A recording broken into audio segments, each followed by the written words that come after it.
নমস্কাৰ টাইমেটলৈ স্বাগত মই অভিলাষ আৰু লৈ আহিছো এটা গুৰুত্বপূৰ্ণ খবৰ আজি ভূপেন বৰাৰ ঘৰলৈ যাব মুখ্যমন্ত্ৰী হিমন্ত বিশ্ব শৰ্মা গুৰুত্বপূৰ্ণ বৈঠক আছে ভূপেন বৰাৰ সৈতে মুখ্যমন্ত্ৰীৰ গুৰুত্বপূৰ্ণ বৈঠক হ'ব আৰু আজি ভূপেন বৰাইও নিজৰ স্থিতি স্পষ্ট কৰিব ৰাজনৈতিক যাত্ৰাত লৈ কোন দলত যোগদান কৰিব স্পষ্ট কৰিব ভূপেন বৰাই সমান্তৰালকৈ ৰাজ্য দেখিবলৈ পোৱা যাব নেকি বৃহৎ পৰিৱৰ্তন ৰাজ্যৰ ৰাজনীতিৰ মেপ সলনি হ'ব নেকি প্ৰশ্ন উত্থাপন হৈছে ভূপেন বৰাৰ কংগ্ৰেছ ত্যাগৰ পিছতে ৰাজ্যৰ ৰাজনীতি তুলপাৰ লগা দেখিবলৈ পোৱা গৈছে আৰু আজি মুখ্যমন্ত্ৰী যাব ভূপেন বৰাৰ বাসগৃহলৈ আলোচনাত মিলিত হ'ব আৰু আজি স্পষ্ট হ'ব ভূপেন বৰাই কোন দলত যোগদান কৰিব আৰু এই সন্দৰ্ভত সবিশেষ লৈ অহাৰ চেষ্টা কৰিছো জনাই আছো টাইমেট বিগ ব্ৰেকিং এটা ৰাজনৈতিক খবৰ অসম কংগ্ৰেছত মুখ্যম আঘাত হানি নতুন অধ্যায়ৰ সূচনা কৰিব পাৰে ভূপেন বৰাই আজি সন্ধিয়া 7 বজাত ভূপেন বৰাৰ বাসগৃহত উপস্থিত হ'ব ৰাজ্যৰ মুখ্যমন্ত্ৰী ডক্টৰ হিমন্ত বিশ্ব শৰ্মা সন্ধিয়া 7 বজাত আলোচনাত মিলিত হ'ব মুখ্যমন্ত্ৰী তেওঁৰ সৈতে আলোচনাত মিলিত হ'ব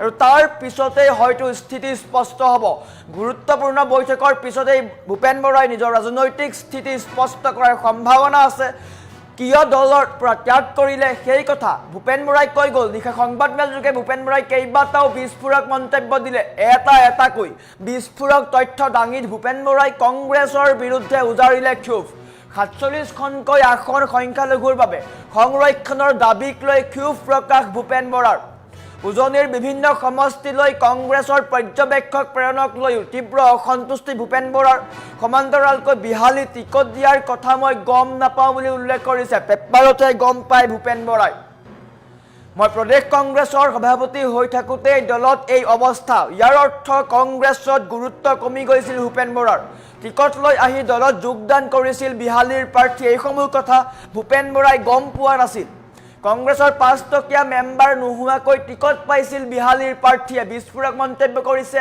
কংগ্ৰেছৰ ভিতৰ চৰা যি অন্তকণ্ডল এই সকলো উদঙাই দিছে ভূপেন বৰাই আৰু আজি কংগ্ৰেছত মুখ্যম আঘাত হানি ভূপেন বৰাই নতুন অধ্যায়ৰ সূচনা কৰিব পাৰে মুখ্যমন্ত্ৰীৰ সৈতে বৈঠক হ'ব সন্ধিয়া 7 বজাত ভূপেন বৰাৰ বাসগৃহত মুখ্যমন্ত্ৰী উপস্থিত হ'ব আৰু তাৰ পিছতে হয়তো ভূপেন বৰাই বিজেপিত যোগদান কৰিব পাৰে বিজেপিত যোগদানৰ বৃহৎ ইংগিত দিছে নিশা সংবাদমেল যোগে কেইবাটাও বিস্ফোৰক মন্তব্য কৰিছিলে ভূপেন বৰাই স্পষ্ট কৰিছিলে কংগ্ৰেছৰ বিসংগতিৰ কথা কংগ্ৰেছৰ যি বিসংগতি চলি আছে বা কংগ্ৰেছ দলে যি দিশে গৈ আছে সেই দলত বৰ্তমান ভৱিষ্যত নাই আৰু বৰ্তমান সময়তে ভূপেন বৰাৰ ৰাজনৈতিক যাত্ৰাক লৈ সকলো চিন্তিত হৈ পৰিছে বিশেষকৈ কংগ্ৰেছ দল চিন্তিত হৈ দেখিবলৈ পোৱা গৈছে আৰু আজি মুখ্যমন্ত্ৰীৰ সৈতে গুৰুত্বপূৰ্ণ বৈঠক আছে ভূপেন বৰাৰ বাসগৃহলৈ যাব মুখ্যমন্ত্ৰী এই কথা মুখ্যমন্ত্ৰীয়ে স্পষ্ট কৰিছে মুখ্যমন্ত্ৰীয়ে আলোচনা কৰিব তেওঁ ৰাজনৈতিক যাত্ৰাক লৈ ক'ত যাব তেওঁ কি সিদ্ধান্ত গ্ৰহণ কৰিব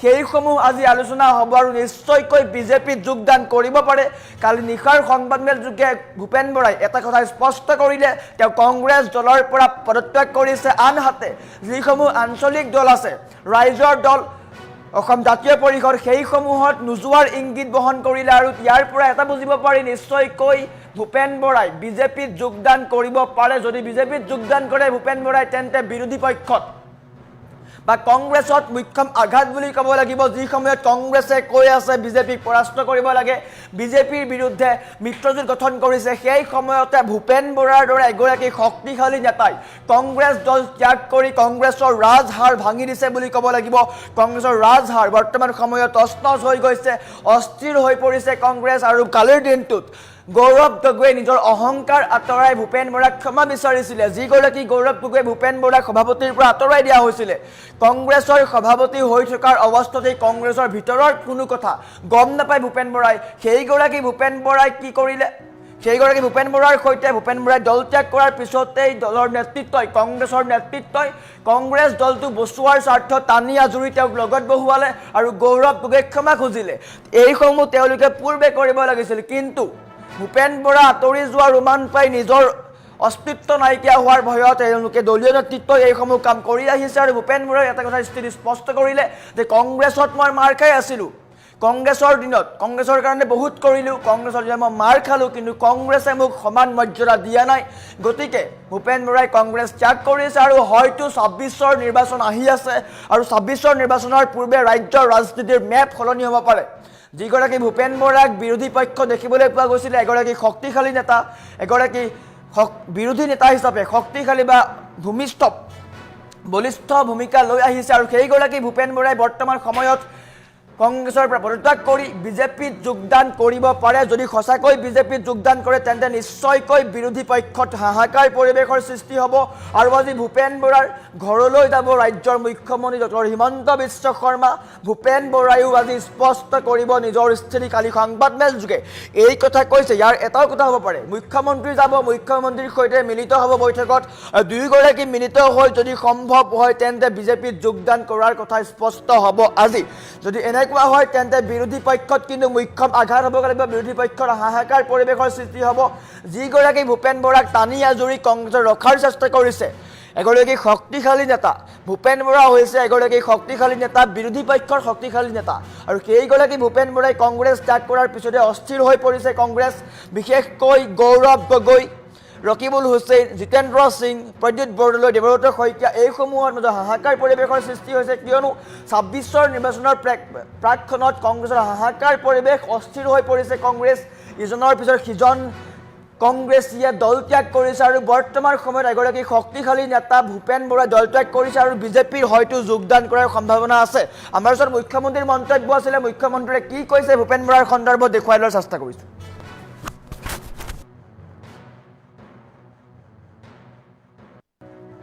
যিদিনাখন আজমল ডাঙৰীয়াৰ লগত গগৈ ছাৰক অহাকালি গধূলি মই কোনোবা এটা সময়ত ভূপেন বৰাৰ ঘৰলৈকে যাম। দুখৰ সময়ত, কাৰণ ২২-২৩ বছৰ মোৰ মনত আছে ভূপেন বৰা আৰু মই প্ৰায় একে সময়তে এদিনৰ আগপিছ হ'ব কংগ্ৰেছ দলত যোগদান কৰিছিলোঁ। মই কটন কলেজৰ জেনেৰেল ছেক্ৰেটাৰী আছিল, তেওঁ ডিব্ৰুগড় ইউনিভাৰ্চিটিৰ জেনেৰেল ছেক্ৰেটাৰী আছিল। মই ২২ বছৰত এৰিলোঁ, তেওঁ অলপ দিন আৰু লাষ্টিং কৰিলে। কালি মই গধূলি তেওঁৰ ঘৰত যাম আৰু ভৱিষ্যত ৰাজনীতিত তেওঁ মনত কি ভাবিছে বা কি কৰিব খুজিছে মই খবৰ ল'ম। বৰ্তমানলৈকে বিজেপি দলৰ লগত তেওঁ কোনো যোগাযোগ কৰা নাই। হয়তো কিছুমানে পদত্যাগ কৰাৰ পিছত অলপ ৰাখি থৈ দিয়ে। বৰ্তমানলৈকে মোৰ লগত প্ৰত্যক্ষ পৰোক্ষভাৱে যোগাযোগ নাই, কিন্তু মই যাৰ থ্ৰুদি খবৰ দিব পাৰোঁ মই খবৰ দিছোঁ যে অহাকালি গধূলি তেওঁৰ ঘৰত মই এপাক যাম। বিজেপিলৈ আহিম বুলি ক'লে মোৰতো আজি কোৱাটো নহয়, মই বাজপেয়ী ভৱনৰ তলতে কৈছিলোঁ যে ভূপেন বৰাৰ কাৰণে বিজেপি, মই মাৰ শব্দটো আছিল। গতিকে মই ভূপেন বৰাৰ কাৰণে বিজেপি দলৰ দুৱাৰো খোলা ৰাখিছোঁ আৰু বিজেপি দলৰ পৰা ভূপেন বৰা ডাঙৰীয়াক বিধায়ক কৰাৰো আমি চেষ্টা কৰিম। যেতিয়া মই আপোনালোকক কৈছিলোঁ ২৬ৰ বিধানসভাৰ আগতে ভূপেন বৰাই দল ত্যাগ কৰিব, মোক বিশ্বাস আপোনালোকে কৰিব টান পাইছিলে।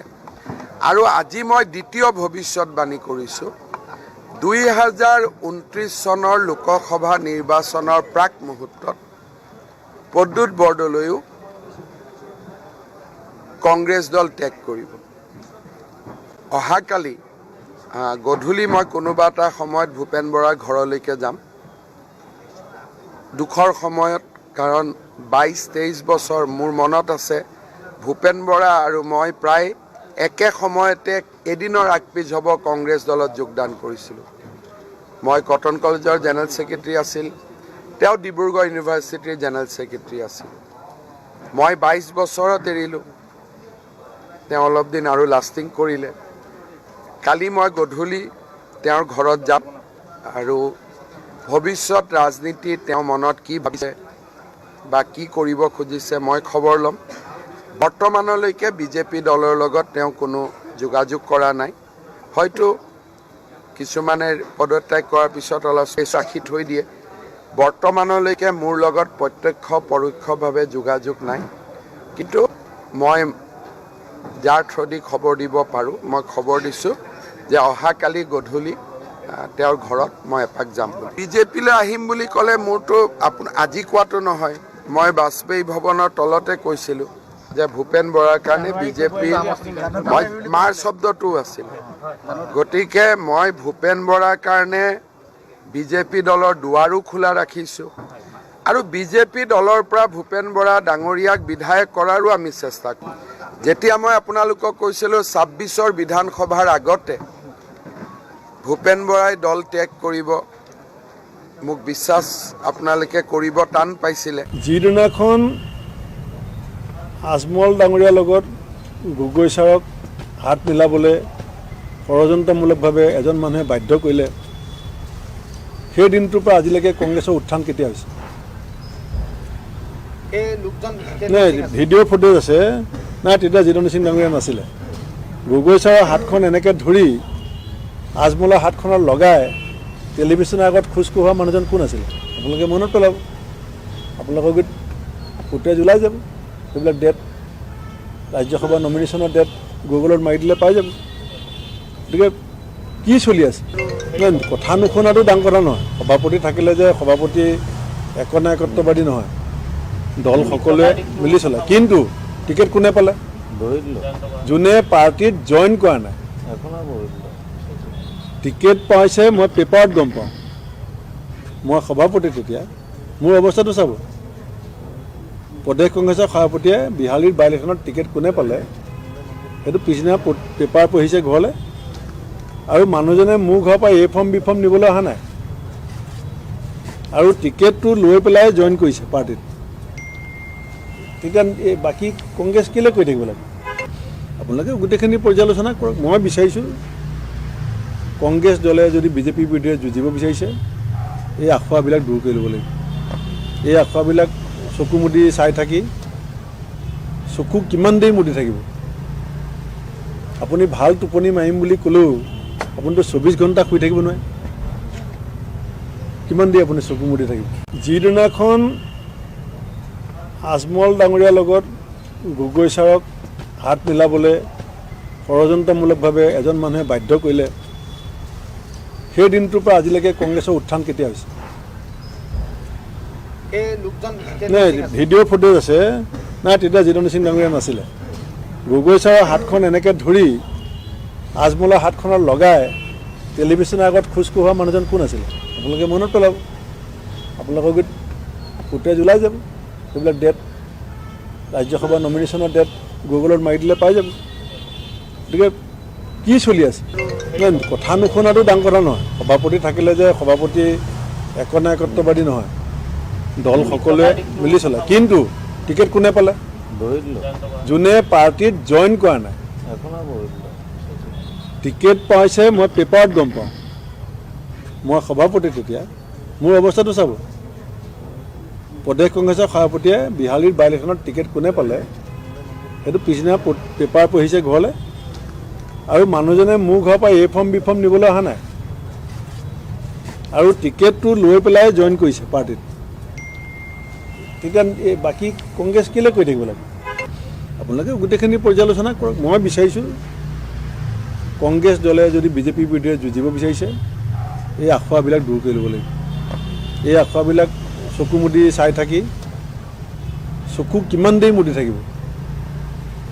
আপুনি ভাল টোপনি মাৰিম বুলি ক'লেও আপুনিতো 24 ঘণ্টা শুই থাকিব নোৱাৰে। কিমান দেৰি আপুনি চকু মুদি থাকিব? যিদিনাখন আজমল ডাঙৰীয়াৰ লগত গগৈ ছাৰক হাত মিলাবলৈ ষড়যন্ত্ৰমূলকভাৱে এজন মানুহে বাধ্য কৰিলে, সেই দিনটোৰ পৰা আজিলৈকে কংগ্ৰেছৰ উত্থান কেতিয়া হৈছে? নাই, ভিডিঅ' ফুটেজ আছে। নাই, তেতিয়া জিতেন্দ্ৰ সিং ডাঙৰীয়া নাছিলে। গগৈ ছাৰৰ হাতখন এনেকৈ ধৰি আজমলৰ হাতখনত লগাই টেলিভিশ্যনৰ আগত খোজ কঢ়োৱা মানুহজন কোন আছিলে? আপোনালোকে মনত পেলাব, আপোনালোকৰ ফুটেজ ওলাই যাব। সেইবিলাক ডেট, ৰাজ্যসভা নমিনেশ্যনৰ ডেট গুগলত মাৰি দিলে পাই যাব। গতিকে কি চলি আছে? কথা নুশুনাটো ডাঙৰ কথা নহয়। সভাপতি থাকিলে যে সভাপতি একনায়কত্ববাদী নহয়, দল সকলোৱে মিলি চলে। কিন্তু টিকেট কোনে পালে? যোনে পাৰ্টিত জইন কৰা নাই। টিকেট পাইছে মই পেপাৰত গম পাওঁ, মই সভাপতি। তেতিয়া মোৰ অৱস্থাটো চাব। প্ৰদেশ কংগ্ৰেছৰ সভাপতিয়ে বিহালীৰ বাই ইলেকশ্যনত টিকেট কোনে পালে সেইটো পিছদিনা পেপাৰ পঢ়িছে ঘৰলৈ, আৰু মানুহজনে মোৰ ঘৰৰ পৰা এ ফৰ্ম বি ফৰ্ম নিবলৈ অহা নাই, আৰু টিকেটটো লৈ পেলাই জইন কৰিছে পাৰ্টিত। তেতিয়া বাকী কংগ্ৰেছ কেলৈ কৰি থাকিব লাগে? আপোনালোকে গোটেইখিনি পৰ্যালোচনা কৰক। মই বিচাৰিছোঁ কংগ্ৰেছ দলে যদি বিজেপিৰ বিৰুদ্ধে যুঁজিব বিচাৰিছে এই আখুৱাবিলাক দূৰ কৰি ল'ব লাগিব। এই আখুৱাবিলাক চকু মুদি চাই থাকি চকু কিমান দেৰি মুদি থাকিব? আপুনি ভাল টোপনি মাৰিম বুলি ক'লেও আপুনিতো 24 ঘণ্টা শুই থাকিব নোৱাৰে। কিমান দেৰি আপুনি চকু মুদি থাকিব? অহাকালি গধূলি মই কোনোবা এটা সময়ত ভূপেন বৰাৰ ঘৰলৈকে যাম। দুখৰ সময়ত, কাৰণ 22-23 বছৰ মোৰ মনত আছে ভূপেন বৰা আৰু মই প্ৰায় একে সময়তে এদিনৰ আগপিছ হ'ব কংগ্ৰেছ দলত যোগদান কৰিছিলোঁ। মই কটন কলেজৰ জেনেৰেল ছেক্ৰেটাৰী আছিল, তেওঁ ডিব্ৰুগড় ইউনিভাৰ্চিটিৰ জেনেৰেল ছেক্ৰেটাৰী আছিল। মই 22 বছৰত এৰিলোঁ, তেওঁ অলপ দিন আৰু লাষ্টিং কৰিলে।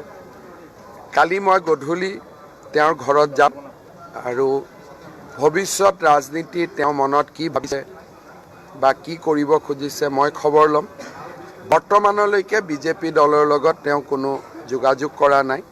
হয়তো কিছুমানে পদত্যাগ কৰাৰ পিছত অলপ ৰাখি থৈ দিয়ে। বৰ্তমানলৈকে মোৰ লগত প্ৰত্যক্ষ পৰোক্ষভাৱে যোগাযোগ নাই, কিন্তু মই যাৰ থ্ৰুদি খবৰ দিব পাৰোঁ মই খবৰ দিছোঁ যে অহাকালি গধূলি তেওঁৰ ঘৰত মই এপাক যাম। বিজেপিলৈ আহিম বুলি ক'লে মোৰতো আজি কোৱাটো নহয়, মই বাজপেয়ী ভৱনৰ তলতে কৈছিলোঁ যে ভূপেন বৰাৰ কাৰণে বিজেপি মাৰ শব্দটো আছিল। গতিকে মই ভূপেন বৰাৰ কাৰণে বিজেপি দলৰ দুৱাৰো খোলা ৰাখিছোঁ আৰু বিজেপি দলৰ পৰা ভূপেন বৰা ডাঙৰীয়াক বিধায়ক কৰাৰো আমি চেষ্টা কৰিম। যেতিয়া মই আপোনালোকক কৈছিলোঁ 26ৰ বিধানসভাৰ আগতে ভূপেন বৰাই দল ত্যাগ কৰিব, মোক বিশ্বাস আপোনালোকে কৰিব টান পাইছিলে। আৰু আজি মই দ্বিতীয় ভৱিষ্যতবাণী কৰিছোঁ, 2029 চনৰ লোকসভা নিৰ্বাচনৰ প্ৰাক মুহূৰ্তত প্ৰদ্যুৎ বৰদলৈও কংগ্ৰেছ দল ত্যাগ কৰিব। যিদিনাখন আজমল ডাঙৰীয়াৰ লগত গগৈ ছাৰক হাত মিলাবলৈ ষড়যন্ত্ৰমূলকভাৱে এজন মানুহে বাধ্য কৰিলে, সেই দিনটোৰ পৰা আজিলৈকে কংগ্ৰেছৰ উত্থান কেতিয়া হৈছে? নাই, ভিডিঅ' ফুটেজ আছে। নাই, তেতিয়া জিতেন্দ্ৰ সিং ডাঙৰীয়া নাছিলে। গগৈ ছাৰৰ হাতখন এনেকৈ ধৰি আজমলৰ হাতখনত লগাই টেলিভিশ্যনৰ আগত খোজ কঢ়োৱা মানুহজন কোন আছিলে? আপোনালোকে মনত পেলাব, আপোনালোকৰ ফুটেজ ওলাই যাব। সেইবিলাক ডেট, ৰাজ্যসভা নমিনেশ্যনৰ ডেট গুগলত মাৰি দিলে পাই যাব। গতিকে কি চলি আছে? কথা নুশুনাটো ডাঙৰ কথা নহয়। সভাপতি থাকিলে যে সভাপতি একনায়কত্ববাদী নহয়, দল সকলোৱে মিলি চলে। কিন্তু টিকেট কোনে পালে? যোনে পাৰ্টিত জইন কৰা নাই।